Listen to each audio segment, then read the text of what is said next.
Hello, and welcome to Voices Unleashed, in which we celebrate singers and artists and their influence in our community and beyond. My name is Alexandra Babel. I'm having so much fun doing this show, and I really appreciate today having my special guest here, Stephanie Tritchrew. Thanks for having me. Very nice to have you. Stephanie has come to our community to be a beautiful singer with Opera Kelowna and teach at the Kelowna Community Music School. But let's get to know her today a little bit. Stephanie, where did you start from? Where did you grow up? I grew up in St. Catharines, Ontario. Okay, how'd you get into classical music?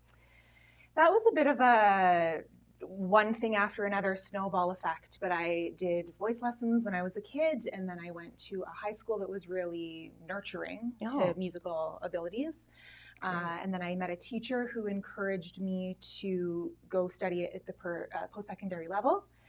She helped me really get there, and then I went and did an undergrad. I thought that I would be a music teacher, maybe at a high school or something, but then I auditioned for the opera program so I didn't have to do choir all throughout my 4 years.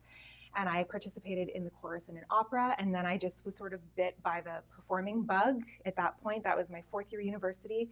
And then I just started auditioning for stuff, I kind of snowballed into the classical music. Oh, I totally relate to this journey. It kind of picked us, didn't it? Yeah. Totally. Where did you go to school? What schools were you at? I did my undergrad at the University of Western Ontario, which I think is just called Western University now. And then I did my master's at the same school. And then I did an opera diploma at University of Toronto Opera School. Oh, nice. And then after I did that, I went to Calgary Opera. I did the Emerging Artist Program. Oh, yeah. I did two summers at the Opera Theatre of St. Louis as a Jardine Young Artist, and then I did 1 season at Vancouver Opera as a Yolanda M. Ferris artist. Wow, wow, that's quite the elaborate education, and I've heard you sing. You're a stunning singer, beautiful mezzo-soprano. For our audience, can you tell us the difference between being a soprano like me and a mezzo-soprano like you? Yeah, I'd say the difference really is where you like to live vocally. I'd say that the range can be quite similar, especially a lyric soprano. Would you consider yourself a lyric? Yeah. So a lyric soprano such as yourself, and then a high mezzo like myself. I find the range is often similar, but I like to live just a little bit lower. Yeah. So I think mezzo, in Italian means mid, which is a funny word, but mezzo, soprano. So sometimes if we were put into choir together, I might be in the soprano section, you might be in the alto section, but it's not a hard and fast rule. I was thinking about some of the roles that both a lyric and a mezzo can sing, and I was thinking about, in Bohème, she could be either. I've heard, and we've probably both sung some Mozart roles that are not too far apart from each other. So that's really exciting. So you ended up in Kelowna. Now, you and I both have that in common. We moved from larger metropolitan areas and chose to move to Kelowna for our reasons. Tell me about yours. Yes, I moved to Kelowna for a man who is now my husband. We met when I was in Vancouver at the Young Artist Program at Vancouver Opera, and he lived out in this area. And we did kind of 6 months where I was in Vancouver and he was out here, and then I moved back to Toronto, and then we did about 6 months long distance, and then I moved out here. Oh man, it's the same reason for me. Same painful long distance thing for me. And after a while, family first, family wins. And so I wanted to chat to you a little bit about what that was like to move from that larger place to Kelowna, and what you found challenging and what you found kind of inspirational and very promising for yourself here in Kelowna. Yeah, that's a good question. I would say that the initial move was a bit of a shock. I lived right in the heart of downtown Toronto, and so the initial move was a bit of a shock, and just trying to get my footing. I felt really grateful because I came to a job right away. Before I moved out here, I had auditioned for the job at the Kelowna Community Music School as a singing teacher. So I had that I was coming to. And then we had also connected, you and I. And so I started kind of getting my foot in the door a little bit with Opera Kelowna at that point. So that helped. And then since I've been out here, I'd say that proximity to the West has helped me. I'd say that communities or the companies in Vancouver, Victoria, Calgary, Edmonton, because they knew I was out here, I was, I think, a little more attractive as a person to bring to their companies, just because of proximity. And it goes without saying that she can really sing. It's not just that it's a shorter commute. She can really sing. Thank you. But that was helpful as well, just getting some stuff out here. Being in Kelowna, you know, I feel like I've really sort of started to find my footing. Of course, it was hard during COVID. You know, I came at a bit of a weird time. But after that, I'd say I've been doing lots of work with Opera Kelowna. I felt very supported by Opera Kelowna in general. And I'm just doing things in the community and finding my footing in the teaching and getting recommendations and references. Awesome. Yeah. That's amazing. We have a clip that I'd like our audience to see. This is, why don't you set it up for us? Bit of Mozart. Set it up for us. Yeah, so this is a clip from the production of The Magic Flute that was put on by Vancouver Opera last season, where I sang Second Lady. It's a fun role. Let's take a listen.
Such pleasing music, isn't it? It's just very pleasing music. It goes where you expect it to go, right? Totally. And it's so much fun being one of those three ladies. Oh my goodness. Well, and production after production, it never gets old, does it? No, it's so beautiful. Maya, I have a question for you. Why have you not been seduced into contemporary music or popular music or top 40 music? I mean, what is it about this classical genre that keeps you enthused? That's a really good question. It just hits me at a visceral level. It's a hard thing to explain, but I just find that this kind of music, these harmonies, just the complexity of the music, where it goes, what it makes you feel, just at like a visceral soul level, is just so much different than what I've experienced with contemporary music. Right. It's not that I don't like contemporary music, I do, and I listen to it.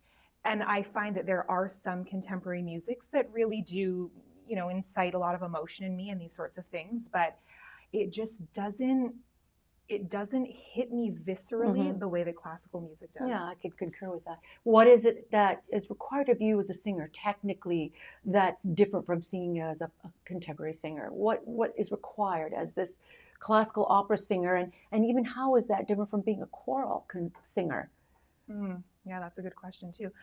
I would say that I mean, I'm not a contemporary singer, so I'm sort of speaking my assumptions, but I think in contemporary music, I mean, you have typically a microphone, right? Right. So you can do a lot of stuff with your voice, but you don't have to think about that X factor of amplification and resonance. Right. And I think for the classical singer, really, you're using your body and your bone structure and everything to make your voice reach the back of the room, so that everyone can hear you like they're, feet away from you. Yes, exactly. And you don't do it with amplification, right? So it feels like it's much more of a full body experience to me. And then I think the difference between that and choral is, in my experience, choral has been a lot about blend. Yes. So it's very much about listening to the other, whereas there's an element of that when you have to sing in ensembles, like the one that we just saw, for example.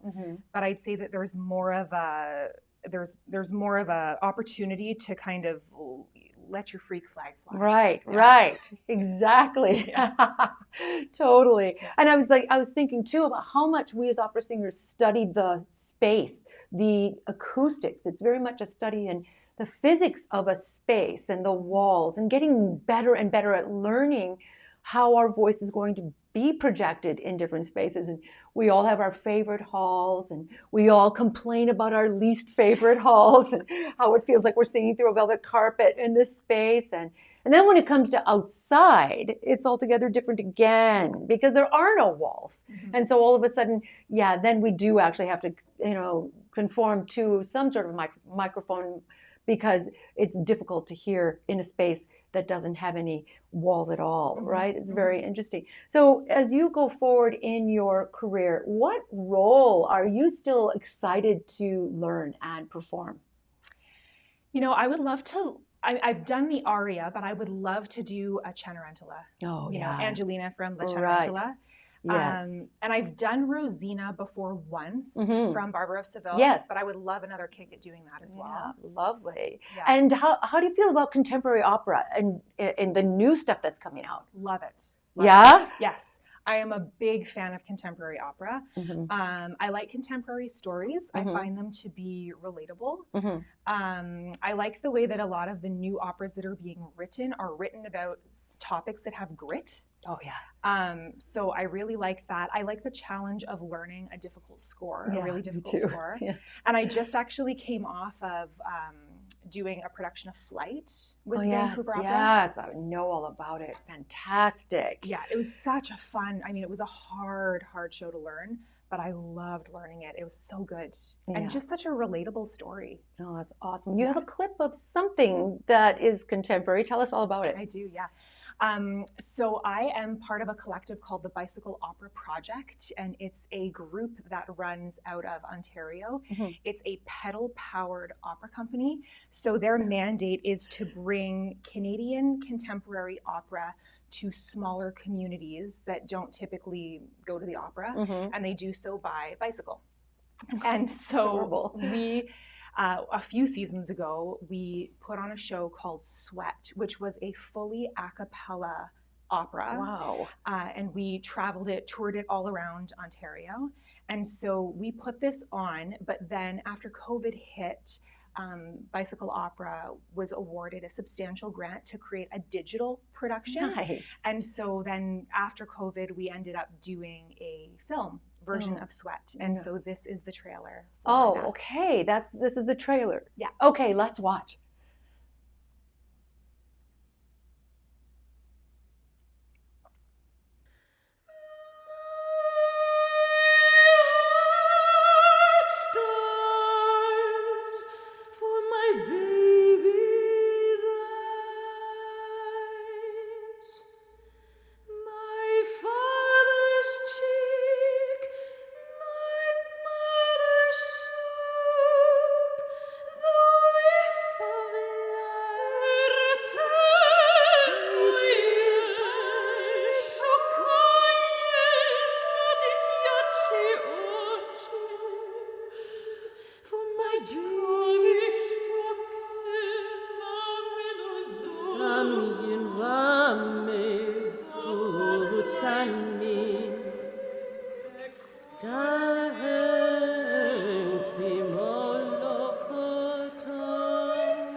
Wow. It's intense. It's intense. I'm not sure I even understand any of it, but I got like you said, a visceral reaction of a somatic feeling about that piece. How intriguing. Why is it called Sweat? What is that? So the piece is about sweatshop workers. Oh, wow. Yeah. So we're all of the characters are in a sweatshop, and the story centers around these two main characters. The neighbor, who is she's the person in the sweatshop who came to the sweatshop because she was promised that she would be a big fashion designer. Oh. And so she came, and she is really trying to fit into the system there and work the system because she wants to be a fashion designer. And the conflict between her and the union organizer was the character that I played. Oh. And the union organizer was trying to fight for fair working conditions and safe conditions, and there was always a conflict. Oh, wow. And of course it has a devastating ending. Now, is that something we can get our hands on and watch even now? Is it possible? You know what? That's a good question. It was released online for a short time. Then it was taken down because right now it's going through being submitted for different film circuits. Oh, okay. But then it was awarded the Best Artistic Creation at Opera America at the Digital Excellence Awards. Wow, that's amazing. So you might be able to see it on Opera America's website. Yeah, it would be really something I personally would love to see the whole thing. That's amazing. So anything else that you'd like your local fans to know about? Anything coming up? Anything interesting in your life? Hint, hint, Leading. nudge, nudge. I don't know if anybody can tell, but you can tell them now. Leading question. Yes, I'm expecting my first child. Oh, that's so sweet. Congratulations, Stephanie. We're thrilled to have you here in our community. It's just you've had an impact on the cultural landscape here with your talent and your hard work. And even from when I first met you, your want to and your willingness, and I can really relate to you in many ways. Moving to this area, the love of the genre, trying to make it work no matter what, and those obstacles. But I think I have very high hopes, and I trust very much that this genre, along with the other musical expressions in our community, will go forward and flourish. Our community is changing, and I'm so gratified to see it go forward, and very thankful that you came to be my guest on our show. Oh, thank you for having me. And thank you to Kelowna Now. You see on the bottom my sponsors: Fort Salon, my hair sponsor; Chow, my wardrobe sponsor; Pretty Canvas Makeup, my makeup. It takes a village, and I hope that whole bottom line is going to be filled up soon. And many, many thanks to RJ, my producer, and from all of us here. All the best until our next episode.